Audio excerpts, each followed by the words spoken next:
வரலாறு. தீராத நோயை தீர்த்து வைக்கக்கூடிய இந்த அழகான மந்திரத்தை நாமும் சொல்லலாம். மந்திரம் ஆவது நீரு, வானவர் மேலது நீரு, சுந்தரம் ஆவது நீரு, துதிக்கப்படுவது நீரு, தந்திரம் ஆவது நீரு, சமயத்தில் உள்ளது நீரு, செந்து வருவாய் உமைப்பங்கன் திரு ஆலவாயான் திருநீரே அப்படின்னு இந்த திருநீற்று பதிகத்தை சொல்ற வரைக்கும் இந்த விபூதியை இப்படியே கையில வச்சுக்கோங்க. கையில வச்சுக்கிட்டு இந்த திருநீற்று பதிகத்தை சொல்லிட்டு நான் ஒரு பாட்டு தான் உங்களுக்கு சொன்னேன். இதுல இருக்கிற மொத்த பாட்டும் படிக்கிறதுக்கு உங்களுக்கு நேரம் இருக்குன்னா படிங்க. அப்படி இல்லைன்னா முதல் பாட்டாவது கண்டிப்பா படிங்க. படிச்சுட்டு அந்த திருநீரை அந்த தண்ணீர்ல கொஞ்சமா போட்டுருங்க.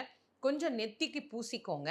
அந்த தண்ணீர்ல போட்ட அந்த திருநீர்ல டம்ளரை கையில வச்சுக்கோங்க. அந்த டம்ளருக்கு மேல இன்னொரு கை வச்சு அதை மூடிக்கோங்க.